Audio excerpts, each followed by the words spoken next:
सो hi guys, आज हम encoder decoder पे बात करेंगे, जो कि हमारा पहला वीडियो होगा जनरेटिव एआई के सीरीज में। तो इसके प्रीरिक्विजिट्स क्या क्या हैं? RNN, LSTM, GRU. तो पहले आपको आरएनएन पढ़ना चाहिए, फिर इन पे आना चाहिए, क्योंकि ये सब टाइप्स ऑफ आरएनएन ही बोलते हैं, तो सेम फैमिली में है। ठीक है, तो हम कुछ हिस्ट्री थोड़ा सा डिस्कस कर लेते हैं, थोड़ा ग्रिप बनाने के लिए। तो हमारे पास ना बहुत टाइप के डेटा होते हैं, जैसे अभी हम बात करेंगे कोर सिक्वेंशियल डेटा पे। ठीक है, और होता है इमेज, होता है इमेज डेटा होता है, और होता है टेबुलर डेटा जो सीएसवी एक्सेल में रहते हैं। तो जो हमारे पास जो डीप लर्निंग मॉडल्स हैं, एनएन, सीएनएन, वो ना सिक्वेंशियल डेटा पे इतना अच्छे से काम नहीं करते थे, और उसीलिए हम लोग आरएनएन, एलएसटीएम, जीआरयू वगैरह यूज करते हैं सिक्वेंशियल डेटा के लिए। मैं अगर आपको बताऊं कि सिक्वेंशियल डेटा होता क्या है, वो डेटा जहाँ पे सीक्वेंस मैटर करता है कि इस चीज के बाद वो आना चाहिए। जैसे अगर मैं लिखता हूँ, ये सेंटेंस पकड़ लेते हैं। ठीक है, RNN, LSTM and GRU were introduce to process sequential data. ठीक है, ये हमने सेंटेंस से पकड़ लिया। अगर मैं यहाँ पे वेयर को प्रोसेस के जगह पे डाल दूँ और प्रोसेस को वेयर के जगह पे डाल दूँ, सिक्वेंशियल को डेटा के प्लेस में डाल दूँ और डेटा को सिक्वेंशियल के प्लेस पे डाल दूँ, तो एक जम्बल्ड हो जाएगा। जम्बल्ड मतलब इसका मीनिंग ढंग से समझ नहीं आएगा। तो यहाँ पे सीक्वेंस का बहुत ज्यादा वैल्यू है। ठीक है, तो text is kind of sequential data, time series is kind of sequential data, जहाँ पे एक के बाद एक आना चाहिए। ठीक है, तो वैसी डेटा को आरएनएन, एलएसटीएम, जीआरयू, ये जो मॉडल्स हैं बहुत अच्छे से प्रोसेस कर पाते हैं। ठीक है, तो सिक्वेंशियल डेटा का जब प्रॉब्लम हम लोग सॉल्व कर लिए, उसके बाद एक प्रॉब्लम आया हमारे पास सीक्वेंस टू सीक्वेंस डेटा का। ठीक है, तो टास्क क्या था? बहुत सारे टास्क थे। एक टास्क था जिसको हम लेके पूरे एनकोडर डिकोडर को समझेंगे अच्छे से। वो टास्क हमारे पास क्या था? वो टास्क था ट्रांसलेशन का। तो कोई भी चीज अगर इंग्लिश में लिखा हुआ है, हम उसको हिंदी में कैसे ट्रांसलेट करेंगे? ठीक है, तो ये है एक ऐसा टास्क जहां पे जो इनपुट होता है, इनपुट वो एक सीक्वेंस होता है। ठीक है, एससीक्यू, और जो आउटपुट होता है वो भी एक सीक्वेंस होता है। ठीक है, तो एज एन इनपुट हम एक सीक्वेंस भेजते हैं, इंग्लिश का एक सेंटेंस, आउटपुट में भी हमको एक सीक्वेंस मिलता है, उसी का ट्रांसलेशन हिंदी में एक सेंटेंस। ठीक है, तो ये होता है सीक्वेंस टू सीक्वेंस। ठीक है, जहाँ पे इनपुट एक सीक्वेंस होता है, आउटपुट एक सीक्वेंस होता है। और भी बहुत अलग अलग चीजें हैं, vector to sequence, sequence to vector, vector to vector, but अभी हम खाली सीक्वेंस टू सीक्वेंस मॉडल्स पे फोकस करेंगे। अब पॉइंट ये है कि जो इनपुट सीक्वेंस होगा, ठीक है, जो इनपुट होगा उसका लेंथ, ठीक है, लेंथ, और जो आउटपुट है उसका लेंथ, ठीक है, सेम हो भी सकता है, नहीं भी हो सकता है। कुछ केसेस में इनपुट का लेंथ बड़ा हो सकता है, कुछ केसेस में आउटपुट का लेंथ बड़ा हो सकता है। ठीक है, तो अगर हम अभी चैट जीपीटी का बात करें या जेमिनी वगैरह जो भी है हमारे पास, वहां पे अगर आप देखोगे, अगर आपने एक लाइन का क्वेश्चन पूछा है, हु इज लॉ ड्रामा, तो उसका आउटपुट क्या कैसे आएगा? उसका जो आउटपुट आएगा वो 2 पैराग्राफ में आएगा। ठीक है, 2 पैराग्राफ में आएगा उसका आउटपुट। तो वहां पे जो इनपुट सीक्वेंस है वो बहुत छोटा है, और जो आउटपुट सीक्वेंस है वो बहुत बड़ा है। ठीक है, बट वहीं पे अगर आप पूछोगे what is the opposite of good, तो ये एक लंबा सा सीक्वेंस है जिसमें मल्टीपल वर्ड्स है। जीपीटी आउटपुट क्या देगा? आउटपुट देगा बैड, एक 3 लेटर का छोटा सा वर्ड। जहाँ पे इनपुट था मल्टीपल वर्ड्स, यहाँ पे सिर्फ एक वर्ड है, वो भी छोटा सा। तो यहाँ पे जो इनपुट सीक्वेंस है आउटपुट सीक्वेंस से बड़ा है। ठीक है, तो ये बात है कि सीक्वेंस टू सीक्वेंस मॉडल्स में जो इनपुट होता है और आउटपुट होता है, उनके लेंथ अलग अलग हो सकते हैं। ठीक है, तो ये एक बात है। अब हम आते हैं एनकोडर डिकोडर पे, जिसका हम बर्ड्स आई व्यू देखेंगे सबसे पहले, फिर हम डाइप डीप करेंगे इसके अंदर। तो एक बॉक्स होता है जिसको हम लोग एनकोडर बोलते हैं, और एक बॉक्स होता है जिसको हम लोग डिकोडर बोलते हैं। दोनों कनेक्टेड होते हैं। तो पहले तो एक टेक्स्ट जाता है गुड मॉर्निंग एनकोडर के अंदर। अब ये ऐसे गुड मॉर्निंग नहीं जाएगा, मैं आपको बताऊंगा, ठीक है, बट अभी ओवरव्यू है तो आप समझ लीजिए। तो गुड मॉर्निंग अंदर गया, कॉन्टेक्स्ट फैक्टर एनकोडर आपको देता है, फिर ये कॉन्टेक्स्ट फैक्टर डिकोडर का इनपुट बनता है, ठीक है। तो यहाँ पे इनपुट है एक गुड मॉर्निंग, आउटपुट है कॉन्टेक्स्ट फैक्टर, और यही कॉन्टेक्स्ट फैक्टर डिकोडर का इनपुट बनता है, और आउटपुट होता है सुप्रभात हिंदी में, सॉरी आउटपुट जो डिकोडर देता है, ठीक है। तो ये होता है बहुत सिंपल सा आर्किटेक्चर। एनकोडर एक स्ट्रिंग लेता है, नॉट अ स्ट्रिंग, एनकोडर एक कोई एक सेंटेंस टाइप ऑफ चीज लेता है, फिर उसके बाद वो एक कॉन्टेक्स्ट फैक्टर जनरेट करता है जो कि डिकोडर को जाता है, डिकोडर एक हिंदी में कुछ जनरेट करके हमको देता है। So that's how it works. तो ये बहुत सुपरफिशियल सरफेस ओवरव्यू है एनकोडर डिकोडर का। अब ना थोड़ा थोड़ा खोलते हैं इसको। कॉन्टेक्स्ट फैक्टर क्या होता है? कॉन्टेक्स्ट फैक्टर इस चीज का एक रिप्रेजेंटेशन होता है जो आप उसको भेज रहे हो, ठीक है, जो आप उसको भेज रहे हो, ठीक है। तो कॉन्टेक्स्ट फैक्टर इस चीज का एक समरी रिप्रेजेंटेशन होता है, ठीक है, और डिकोडर उस रिप्रेजेंटेशन को लेके अपना एक आउटपुट प्रोड्यूस करता है। अब गुड मॉर्निंग ऐसे नहीं जाता जैसे मैं यहाँ पे लिखा हूं, ठीक है। पहले गुड जाएगा, उसके बाद ये मॉर्निंग जाएगा। तो चाहे सेंटेंस जितना भी बड़ा हो, एक एक वर्ड जाता है, कभी भी साथ में नहीं जाता, और वर्ड नहीं जाते, ठीक है। इन वर्ड्स का एक एम्बेडेड फॉर्म जाता है, ठीक है। या तो आप एक इसके पहले एम्बेडिंग लेयर लगा दीजिए जो हम लगाते हैं, जो इसको एम्बेडिंग में कन्वर्ट कर देगा, या तो वर्ड टू बैक, या तो sorry TF-IDF, bag of words, कुछ भी यूज करके कन्वर्ट कीजिए इसको, ठीक है। कन्वर्ट करके ये जाएगा। तो हम इसको इजियर अंडरस्टैंडिंग के लिए आपको मैंने प्रोसेस बता दिया कि ये गुड मॉर्निंग एक साथ नहीं जाता है, पार्ट बाय पार्ट जाता है, और ये इंग्लिश में नहीं जाता, it goes in a vectorized format. Embedding layer, word to vec जो लगाना है लगाइए। उसके बाद इनका समरी, ठीक है, इनका एक रिप्रेजेंटेशन का एक वेक्टर बनता है, और वो जो वेक्टर है वो डिकोडर को जाता है, और डिकोडर यहाँ से एक के बाद एक वर्ड्स जनरेट करता है। तो ये होता है ओवरव्यू, ठीक है। इसको सिंपल रखने के लिए स्ट्रिंग जाता है, ठीक है, कॉन्टेक्स्ट फैक्टर बनता है जो कि स्ट्रिंग का रिप्रेजेंटेशन है, और एक दूसरा स्ट्रिंग निकल के आता है, सिंपल, ठीक है। अब अपन जाएंगे थोड़ा सा डाइव डीप करने, ठीक है। तो the encoder and decoder each have a single LSTM inside them. अभी हम सिंगल LSTM लेके चलते हैं, और पेपर में भी उन्होंने LSTM यूज किया है, RNN वो लोग यूज नहीं करते। आप भी हम लोग मैक्सिमम हम लोग LSTM या GRU यूज करते हैं RNN के वेनिसिंग ग्रेडियंट प्रॉब्लम की वजह से, ठीक है। तो वही चीज़ है कि हम लोग LSTM के साथ यहाँ पे भी स्टिक करेंगे।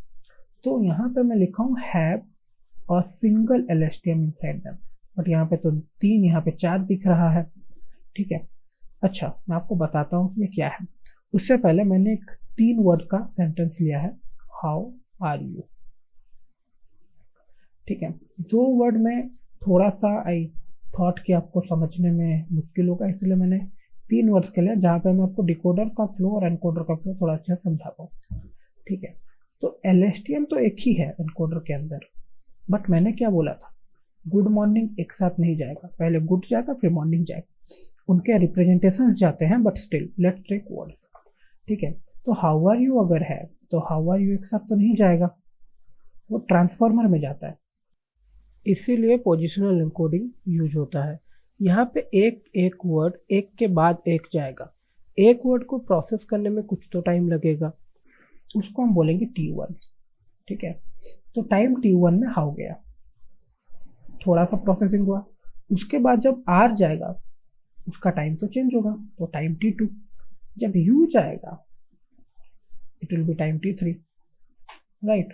तो वैसे हिसाब से मैंने यहाँ पे इसीलिए 3 बनाए हैं कि ये टाइम T1 है, टाइम T2 है, ये टाइम T3 है, बट LSTM सिंगल ही है, ठीक है। तो जब LSTM हमारा एनकोडर स्टार्ट होगा तो एक रैंडम हिडन स्टेट और रैंडम सेल्फ स्टेट इसको इनिशियलाइज होगा, ठीक है। We start with some random hidden state and cell state, ठीक है, और फिर हम उसको हाउ भेजेंगे। अब हर एक टाइम स्टैम्प में LSTM क्या करेगा, आउटपुट प्रोड्यूस करेगा। हमको उस आउटपुट से कोई मतलब नहीं, ठीक है, हम उस आउटपुट को कंसिडर नहीं करते हैं, ठीक है। और उसके बाद क्या हुआ, at each time stamp the LSTM gives us updated HT and CT। तो इसके बाद अगले टाइम स्टैम्प जब हम लोग पहुंचेंगे वहां पे ना अपडेटेड हिडन स्टेट और सेल्फ स्टेट आएगा, क्योंकि एक बार ये LSTM को हाउ जा चुका है, तो अब जो सेल्फ स्टेट है और हिडन स्टेट है वो अपडेट हो जाएगा। तो टाइम T2 में अपडेटेड हिडन स्टेट और सेल्फ स्टेट आएगा, ठीक है। तो ये रैंडम नहीं हो गई, अपडेट हो चुका होगा because how is has been processed, ठीक है। उसके बाद हम उस अपडेटेड HT और CT के साथ R को भेजेंगे, जो कि हमारा दूसरा वर्ड है सेंटेंस में। वैसे ही हम एग्जैक्टली फिर ये अपडेट होगा HT CT और टाइम T3 में हम इसको U के साथ भेजेंगे, और हर बार हम आउटपुट को कंसिडर नहीं करेंगे। लास्ट में क्या होगा, ठीक है, which is the next time stamp along with the next word. तो ये अपडेटेड HT CT अगले टाइम स्टैम्प में उस नए वर्ड के साथ इनपुट होते हैं, ठीक है। The final HT and CT are referred to as the context vector which is then pass to decoder. तो उसके बाद जब तीनों के तीनों वर्ड्स प्रोसेस हो जाएंगे, मतलब पूरा सेंटेंस जब प्रोसेस हो गया, तब एक HT और CT और निकलेगा, ठीक है, और इसको हम बोलते हैं कॉन्टेक्स्ट फैक्टर, ठीक है। तो ये जो कॉन्टेक्स्ट फैक्टर है ये जाएगा as a input to the decoder, जो हमने यहाँ पे ऊपर में देखा था, ठीक है। कॉन्टेक्स्ट फैक्टर जा रहा है, ठीक है, ये जाएगा as an input to the decoder. अब डिकोडर पे आते हैं, ठीक है। तो the initial of state of the decoder is taken from the final HT and CT of encoder. So the final HT CT of the encoder is same as the initial HT of the decoder. जो मैंने बोला कि ये जो है ये हमारे decoder को जाएगा, तो ऑब्वियसली यहाँ पे कोई रैंडम HT CT तो नहीं जाएगा डिकोडर को, ठीक है। तो ये जाएगा हिडन स्टेट और self state from the encoder से लास्ट क्या बोलते हैं इसको, टाइम स्टैम्प, ठीक है। तो वो जाएगा। When along with the HT CT we send a special token called start। Time T1 में HT CT के साथ एक स्टार्ट टोकन जाएगा, जो जब डिकोडर देखेगा स्टार्ट टोकन को तब वो समझ जाएगा कि I have to start doing the next word prediction, ठीक है। तो वो स्टार्ट हो जाएगा डिकोडर जब वो स्टार्ट टोकन को देखेगा, ठीक है, which indicates the decoder to start producing output, and in timestamp 1 it outputs some word and it goes as input with the updated HTTP to the timestamp 2।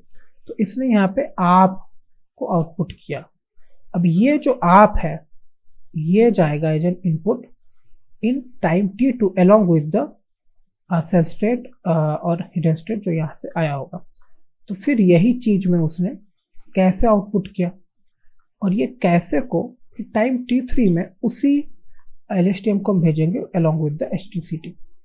फिर है निकला, ठीक है, आप कैसे हैं। अब इसको भी हम भेजेंगे एक और टाइम स्टैम्प में जो T4 में, ठीक है, और फिर वहां पे एंड ऑफ द टोकन उसको एनकाउंटर होगा। तो ये ट्रेनिंग प्रोसेस है, ठीक है। तो यहाँ this is the training process. तो ऑब्वियसली हमारे पास है डेटा, तो वहां पे जब वो एंड ऑफ द टोकन को देखेगा वो और प्रोड्यूस करना बंद कर देगा, ठीक है। तो once it sees end token it stops producing the output. तो डिकोडर के लिए एक स्टार्ट टोकन होता है जो उसको नज करता है कि okay start producing the output, और एक एंड टोकन होता है which again nudges the decoder to stop producing the output, right. तो अभी हम आगे बढ़ते हैं और थोड़ा डिटेल में जानते हैं कि जनरेशन होता कैसे है, ठीक है। तो जो LSTM होता है वो हमेशा कोई भी टाइम स्टैम्प पे लॉजिक वैल्यूज जनरेट करता है अपने वोकेबुलरी में जितने वर्ड्स होते हैं उनके लिए। अब वोकेबुलरी क्या होता है? Number of unique words present in the sentence, अगर हम एक सेंटेंस कंसिडर कर रहे हैं, या फिर द डेटा सेट अगर हम डेटा सेट कंसिडर करें, या कॉर्पस अगर हम कॉर्पस कंसिडर कर रहे हैं, ठीक है। तो total number of unique words होता है वोकेबुलरी। तो अभी हमारे पास मान लीजिए कि 5 यूनिक वर्ड्स हैं, ठीक है। 5 यूनिक वर्ड्स से एक छोटा सा चेंज मैं यहाँ पे करूँगा, ये इसको यहाँ लेके आएंगे, इसको यहाँ लेके आएंगे, ठीक है।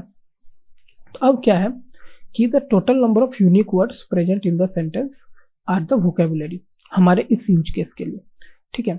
अभी क्या होता है, जब लॉजिक LSTM जनरेट करता है उसको हम एक सॉफ्टमैक्स लेयर में पास करते हैं, और सॉफ्टमैक्स लेयर हर एक वर्ड से रिलेटेड एक प्रोबेबिलिटी जनरेट करता है, ठीक है। और जिसका सबसे ज़्यादा प्रोबेबिलिटी होता है वो उस टाइम स्टैम्प का आउटपुट बन जाता है, जैसे आप, ठीक है। तो हम देखे थे कि T1 में आप जो था वो आउटपुट था, क्योंकि इसका प्रोबेबिलिटी सबसे ज़्यादा था, राइट। तो होता क्या है कि हर एक टाइम स्टैम्प में लॉजिक वैल्यूज LSTM जनरेट करता है, और वो जो लॉजिक वैल्यू है वो सॉफ्टमैक्स को पास होता है, और सॉफ्टमैक्स क्या करता है, हर एक वर्ड के लिए जो वोकेबुलरी में है एक प्रोबेबिलिटी वैल्यू जनरेट करता है, और जिसका सबसे ज़्यादा प्रोबेबिलिटी होता है वो उस टाइम स्टैम्प का आउटपुट बन जाता है। अब लॉजिक क्या है? रॉ वैल्यू जो मॉडल जनरेट करता है, ठीक है। इस पर हम वापस आएंगे जब हम लोग LLM पढ़ेंगे तब, राइट। तब हम सीखेंगे टेम्परेचर वगैरह कैसे कंट्रोल होता है, ठीक है। तो वही चीज़ में लिखा है, द डिकोडर मतलब the LSTM in the decoder at every time stamp outputs logic value for each word in the vocab which are then passed to a softmax layer, ठीक है, where the respective probabilities are generated for each word. The word with the highest probability is considered as the output. This is called greedy decoding. इस process को हम greedy decoding बोलते हैं, और ये हर time stamp में होता है। मैंने बस एक टाइम स्टैम्प में आपको दिखाया, बट ये हर टाइम स्टैम्प में होता है, ठीक है। अब हम लोग एक एरर की बात कर लेते हैं, क्योंकि अभी मॉडल तो हमारा ट्रेन हो रहा है, तो ऑब्वियसली एरर्स करेगा ही, गलतियां करेगा, ठीक है। अब मान लीजिए कि कोई एक और वैल्यू, ठीक है, कोई और वर्ड का प्रोबेबिलिटी ज़्यादा हो गया, जैसे कि आना चाहिए यहाँ पे आप, बट यहाँ पे कैसे आएगा अभी, क्योंकि कैसे का प्रोबेबिलिटी सबसे हाई है, राइट। तो क्योंकि कैसे का प्रोबेबिलिटी सबसे हाई है, तो T1 में LSTM आउटपुट करेगा कैसे, और हम चाहें तो इस कैसे को टाइम T2 में भी भेज सकते हैं, ठीक है। तो टाइम T2 में LSTM का इनपुट कैसे हो जाएगा अलॉन्ग विथ HTCT, ठीक है। बट हम ऐसा नहीं करते हैं, हम क्या करते हैं, टेक्निक कुछ करके उसको बोलते हैं टीचर फोर्सिंग। मतलब क्योंकि हम ट्रेन कर रहे हैं और हमको पता है कि इसके बाद ये आना चाहिए, ठीक है, इस टाइम स्टैम्प के बाद दूसरे टाइम स्टैम्प में आप इनपुट जाना चाहिए, ठीक है। तो अगर टाइम स्टैम्प 1 में मॉडल ने गलती से कैसे प्रोड्यूस कर भी दिया, बट फिर भी हम टाइम स्टैम्प T2 में आप ही भेजेंगे, जो कि करेक्ट इनपुट है T2 के लिए, ठीक है। कहने का क्या मतलब है कि अगर मॉडल कोई भी एक टाइम स्टैम्प में गलती करता है, हम क्या करेंगे, दूसरे टाइम स्टैम्प में उस गलती को जाने नहीं देंगे, सही आउटपुट को ही भेजेंगे, ठीक है, सॉरी सही इनपुट को ही भेजेंगे, राइट।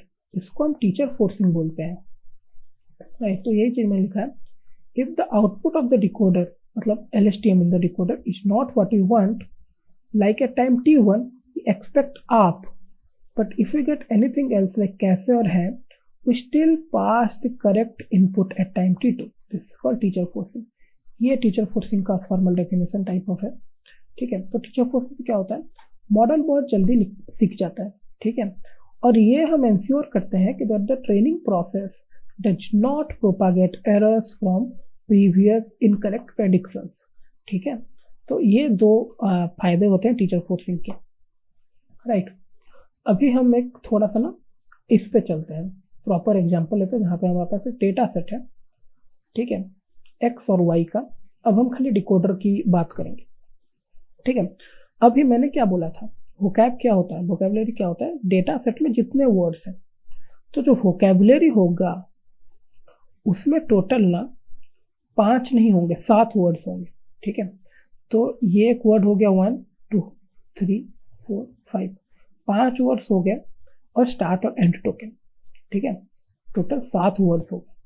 तो अब जब भी प्रोबेबिलिटी निकलेगा, जब भी सिलेक्शन होगा, ठीक है, वो ना अभी आप जो देख रहे हो 5 ऑप्शंस में से वो एक्चुअली 7 ऑप्शंस में से होगा एट एनी गिवन टाइम, क्योंकि वोकैब वो है। तो यहाँ पे हो सकता है कि शुभ भी हो और यहाँ पे प्रभात भी हो, राइट। तो अब सॉफ्टमैक्स ना इनको भी कुछ ना कुछ वैल्यूज एक देगा, कुछ ना कुछ प्रोबेबिलिटी इनको भी असाइन करेगा। और अगर इनकी प्रोबेबिलिटी, मान लीजिए शुभ की प्रोबेबिलिटी 0.5 आ गई, जो सबसे हाईएस्ट है, तो यहाँ पे आउटपुट में शुभ आ जाएगा। ठीक है, जो कि हमारे इस चीज के स्कोप से पूरा बाहर है। ठीक है, तो ये भी हो सकता है। ठीक है, क्योंकि जो वोकैब है वो तो सारे पूरा डेटा सेट को लेके बना है ना, राइट। तो ये भी चीज हो सकता है। ठीक है, तो ये मैंने आपको बता दिया कि कैसे हाँ हमारा मॉडल जो है वो ट्रेन होता है फॉरवर्ड प्रोपोगेशन में, और बैकवर्ड प्रोपागेशन में भी वही नॉर्मल जो हमारा मॉडल का बैकवर्ड प्रोपागेशन होता है डीप लर्निंग में, वही होता है। ठीक है, so at any given time stamp the LSTM can predict one word among the 7 words including start and end. ठीक है, तो ये एक मल्टी क्लास क्लासिफिकेशन है, तो इसमें हम लोग यूज करेंगे कैटेगरिकल क्रॉस एंट्रोपी, और हर एक टाइम स्टैम्प में हम लॉस कैलकुलेट करके फिर ग्रेडियंट कैलकुलेट करेंगे। उसके बाद हम क्या करेंगे, वेट्स को अपडेट करेंगे जो हम नॉर्मली करते हैं, और यहाँ पे मोस्टली एडम ऑप्टिमाइजर यूज होता है। उसके बाद जब नया वेट्स हो जाएगा कंटिन्यू करेंगे अपना ट्रेनिंग। ठीक है, तो ये चीज़ है। अब क्या हुआ, एक बार जब हमारा ट्रेनिंग हो जाएगा फिर ये नॉर्मली प्रेडिक्ट करेगा।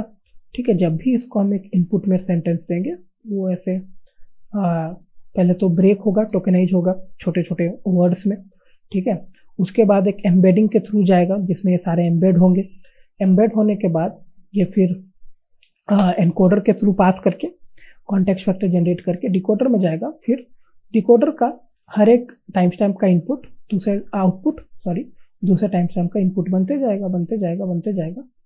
ठीक है, जब तक LSTM को एंड टोकन नहीं मिल जाता, यहाँ पे वो प्रेडिक्शन स्टॉप कर देगा।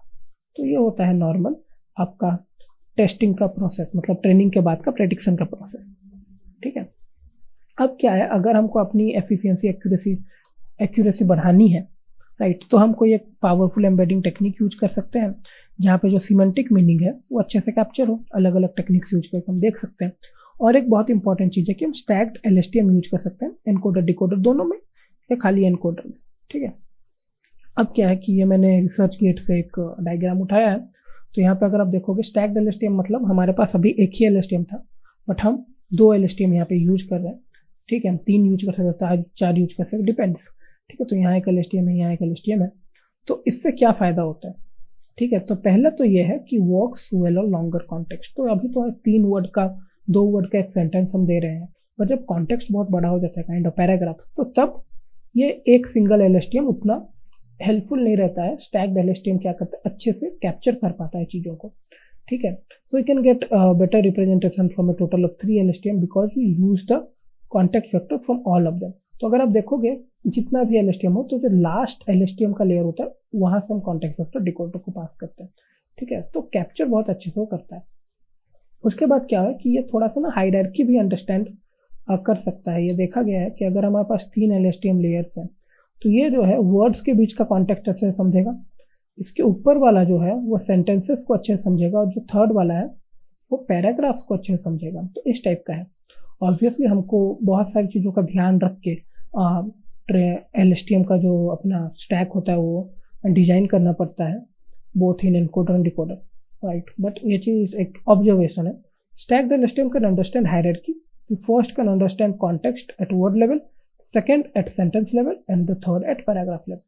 ठीक है, और ये क्या कर सकता है, माइन्यूट वेरिएशंस को कैप्चर कर सकता है। बट अगर डेटा बहुत कम है हमारे पास तो ओवरफिट भी हो सकता है। ठीक है, और भी कुछ चेंजेस उन्होंने पेपर में मेंशन किए हैं। ठीक है, तो एक होता है रिवर्सिंग द सोर्स सेंटेंस, मतलब इन्होंने पेपर में क्या किया था, इंग्लिश टू फ्रेंच ट्रांसलेशन किया था, ठीक है। तो ये लोग क्या किया, सोर्स है उसको उन्होंने रिवर्स कर दिया, source and reverse, the target sentences are not reversed. तो ये करके उन्होंने अच्छा सा एक ज़्यादा बेटर स्कोर पा पाए, ठीक है, ब्लू स्कोर इंक्रीज हुआ उनका, ठीक है। बट हमेशा ये काम नहीं करता है, इनके केस में इन्होंने बहुत अच्छे से ये किया था, यूज करके उन्होंने अच्छा रिजल्ट पाया था, मतलब हर केस में जरूरी नहीं कि वो काम करे, ठीक है। इन्होंने एक डीप LSTM यूज किया था, 4 लेयर्स थे उसमें, ठीक है, और यही चीज उन्होंने बोला, we found deep LSTMs to significantly outperform shallow LSTMs, ठीक है। तो बस एग्जाम्पल के लिए आपको समझाने के लिए मैंने एक सिंगल LSTM लिया था, बट अगेन आप यूज कर सकते हो डिपेंडिंग ऑन योर सिनेरियो। तो उन्होंने पैरेललाइजेशन का भी हेल्प लिया था, जिससे उनका प्रोसेस बहुत ज़्यादा फास्ट हो गया था, ठीक है। और अपने रिजल्ट में उन्होंने जो ब्लू स्कोर था वो 34.81 पाया, जो कि एक बहुत अच्छा था उस टाइम पे। तो यही था encoder decoder overall. I hope कि आपको सीखने को मिला होगा, ठीक है। तो मिलते हैं अगली वीडियो में अटेंशन के साथ।